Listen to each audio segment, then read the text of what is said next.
Hello दोस्तों, Charul Hindi academy में आप सभी का मोस्ट वेलकम।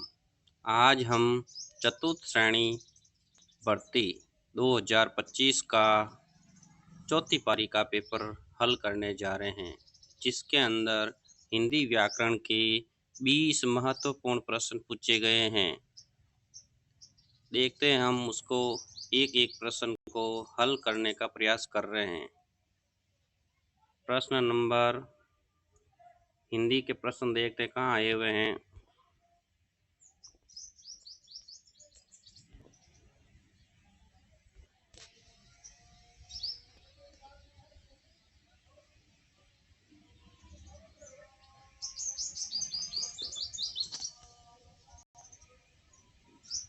प्रश्न नंबर 86,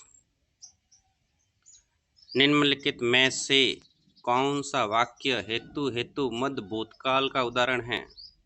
विकल्प ए, वह आया और मुरारी को गले मिला। विकल्प बी, मैं पढ़ता लेकिन पुस्तक खो गई। सी, लड़के ने पुस्तक पढ़ी है। विकल्प डी, राधा पुस्तकालय में पढ़ती है। तो इस प्रश्न का उत्तर होगा विकल्प नंबर बी, यदि मैं पढ़ता लेकिन पुस्तक खो गई। इस प्रश्न का बिल्कुल सही उत्तर होगा विकल्प नंबर बी। चलते हैं नेक्स्ट क्वेश्चन की ओर। प्रश्न नंबर 87, निम्नलिखित शब्दों में से समूहवाचक संज्ञा का उदाहरण है? विकल्प ए, ममता। विकल्प बी, सभा। विकल्प सी, बचपन। विकल्प सी डी, मित्रता। तो इस प्रश्न का सही उत्तर होगा विकल्प नंबर बी, सभा। सभा एक समूहवाचक संज्ञा है, जो बिल्कुल सही उत्तर है। चलता है नेक्स्ट क्वेश्चन की ओर। प्रश्न नंबर 88,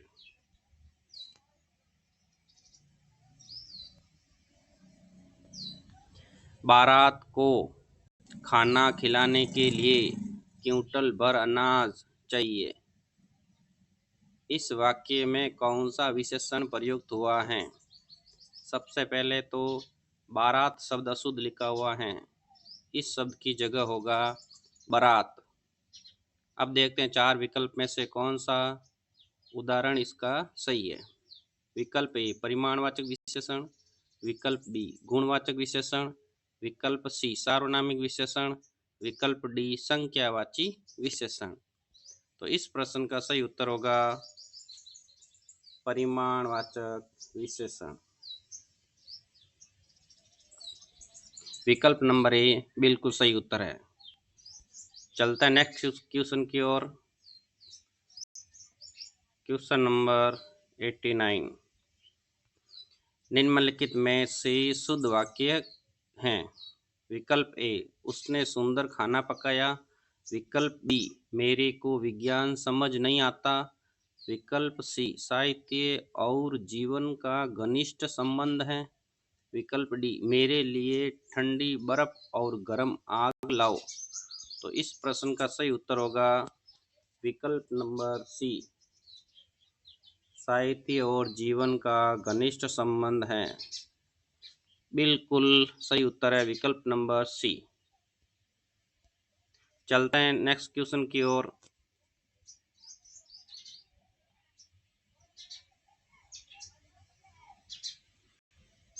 निम्नलिखित में से कौन सा तत्सम शब्द नहीं है?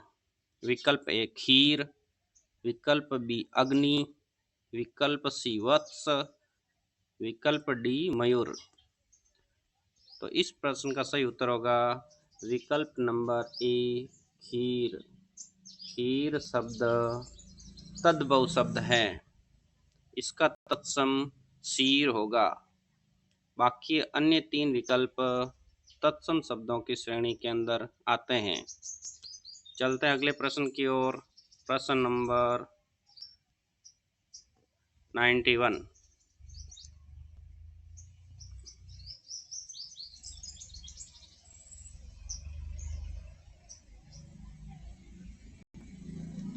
परीक्षित शब्द के लिए उचित वाक्यांश हैं।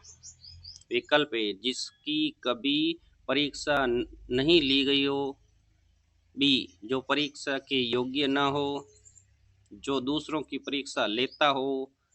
जिसकी परीक्षा ली जा चुकी हो। तो परीक्षित के लिए सही उत्तर होगा जिसकी परीक्षा ली जा चुकी हो, विकल्प नंबर डी। इस प्रश्न का सही उत्तर विकल्प नंबर डी होगा। चलते हैं नेक्स्ट क्वेश्चन की ओर। देव प्लस ईश की संधि होगी। विकल्प ए, देवेश। विकल्प बी, देवंश। विकल्प सी, दैवेश। विकल्प डी, देवीश। तो इस प्रश्न का सही उत्तर होगा देव प्लस ईश, देवेश। संधि पूछे तो गुण संधि। विकल्प नंबर ए बिल्कुल सही उत्तर है। चलता है नेक्स्ट क्वेश्चन की ओर।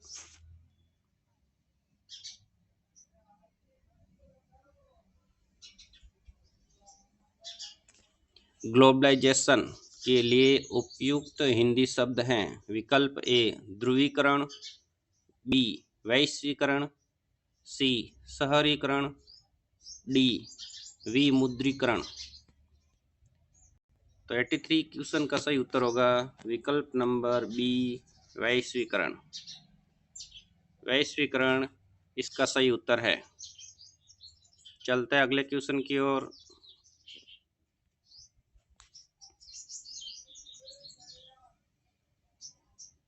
लौकिक शब्द में प्रयुक्त प्रत्यय हैं। विकल्प ए, एक। विकल्प बी, क। विकल्प सी, इक। विकल्प डी, ईक। इस प्रश्न का सही उत्तर होगा विकल्प नंबर सी, इक। लोक प्लस इक, लौकिक।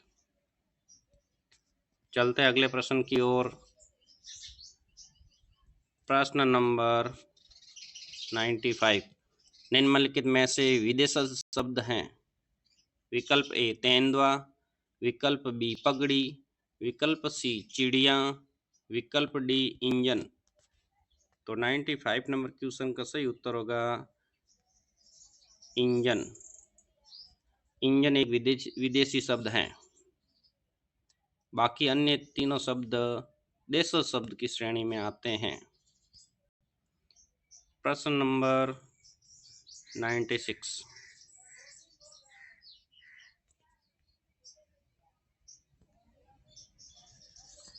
सरकारी पत्र में संबोधन के लिए इनमें से किसका प्रयोग किया जाता है। विकल्प ए, आपका। बी, प्रियवर। सी, महोदय। डी, बहुदीय। तो इस प्रश्न का सही उत्तर होगा विकल्प नंबर सी, महोदय। सरकारी पत्र में संबोधन के लिए महोदय शब्द का प्रयोग किया जाता है। प्रश्न नंबर 97। निम्नलिखित में से शुद्ध शब्द हैं। उज्ज्वल। बी, अनुकूल। सी, वाल्मीकि। डी, विश्वास। इस प्रश्न का सही उत्तर होगा बी, अनुकूल। अनुकूल बिल्कुल सही उत्तर है।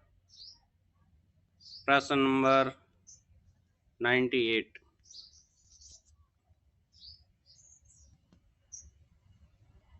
प्रत्यक्ष शब्द का विलोम शब्द होगा। ए, आक्षेप। बी, निरपेक्ष। सी, परोक्ष। डी, सापेक्ष। तो 98 नंबर प्रश्न का सही उत्तर होगा परोक्ष। परोक्ष का विलोम होगा प्रत्यक्ष। अगले प्रश्न की ओर चलते हैं। 99।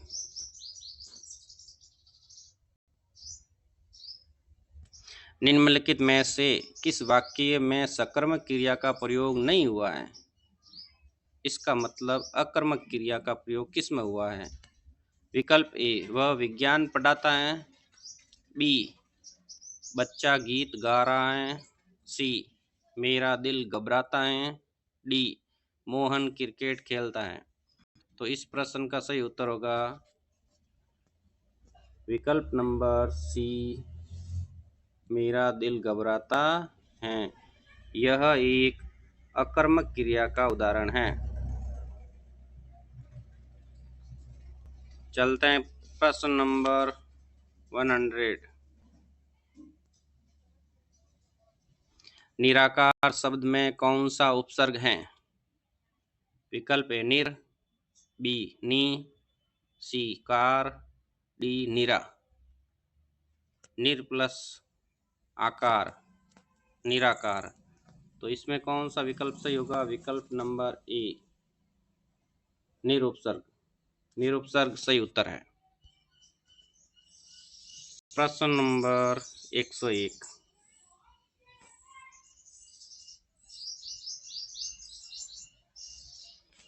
निम्नलिखित के शब्दों में से अरण्य शब्द का पर्यायवाची नहीं है। देखते हैं इस 5 विकल्प में से कौन से शब्द अरण्य के पर्यायवाची नहीं है। वन है, कानन है, तीसरा गगन नहीं, चौथा जंगल है, पांचवा तिमिर अंधकार का पर्यायवाची है। तो इसमें 2 विकल्प ऐसे हैं जो अरण्य का पर्यायवाची नहीं है। एक तो विकल्प नंबर 3 और विकल्प नंबर 5, गगन और तिमिर। 3 और 5, 3 और 5 इसका सही उत्तर है।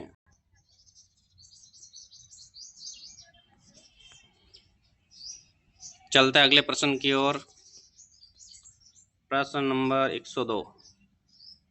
जूतियां चटकाना मुहावरे का अर्थ है।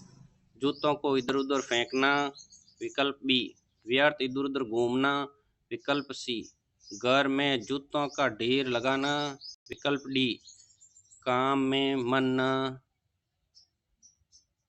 लगाना। विकल्प इस प्रश्न का सही उत्तर होगा विकल्प नंबर बी, व्यर्थ इधर उधर घूमना। चलते हैं अगले प्रश्न की ओर।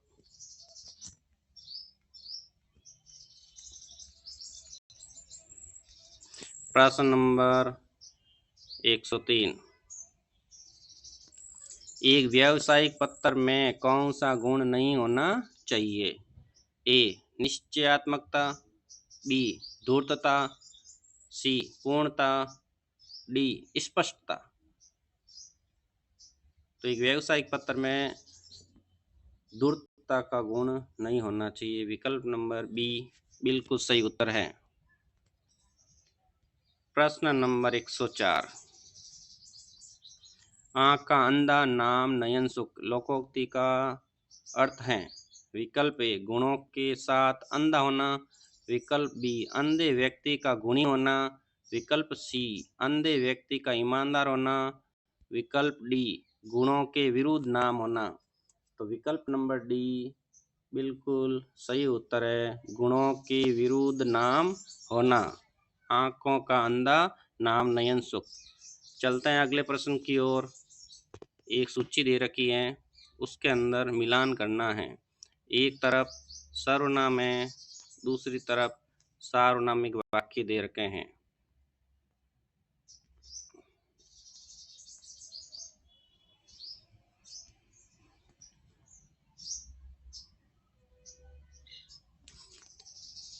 विकल्प ए पुरुषवाचक सर्वनाम और सामने दे रखा है देखो तो कौन आया है। बी अनिश्चयवाचक सर्वनाम, सामने दे रखा है मैं ही अपने आप चला जाऊंगा। सामने दे रखा है प्रश्नवाचक सर्वनाम, सामने दे रखा है कुछ दे दीजिए। डी निजवाचक सर्वनाम, सामने दे रखा है आजकल वह शांत रहता है। तो हम इसके अंदर मिलान करेंगे कौन सा विकल्प किसके साथ सही उत्तर होगा।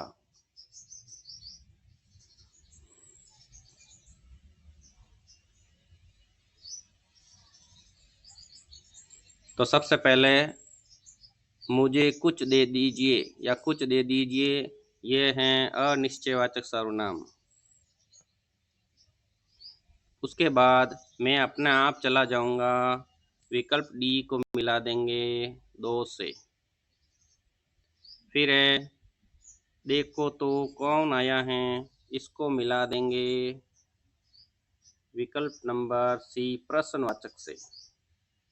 अंत में बचा पुरुषवाचक सर्वनाम का उदाहरण, तो पुरुषवाचक सर्वनाम का उदाहरण होगा विकल्प नंबर 4। ये पुरुषवाचक सर्वनाम का सही उदाहरण है। तो इस विकल्प प्रश्न का सही उत्तर होगा 1 में 4, 2 में 3, 1 में 4, 2 में 3, 3 में 1, 1 में 4, 2 में 3, 1 में 4, 2 में 3, 1 में 4, 2 में 3, 3 में 1, 1 में 4, 2 में 3, 3 में 1, डी में 2। तो सबसे अंत में दे रखा है विकल्प नंबर डी, जो बिल्कुल इस प्रश्न का सही उत्तर होने वाला है। ये इस पारी का अंतिम हिंदी व्याकरण का प्रश्न था, जो मिलान चिन्ह से पूछा गया था। इसी प्रकार एक पारी और बची हुई है, पारी नंबर 6, जो हम अगली क्लास के अंदर पढ़ने वाले हैं। आप सभी का चारुल हिंदी एकेडमी में मोस्ट वेलकम। Thank you.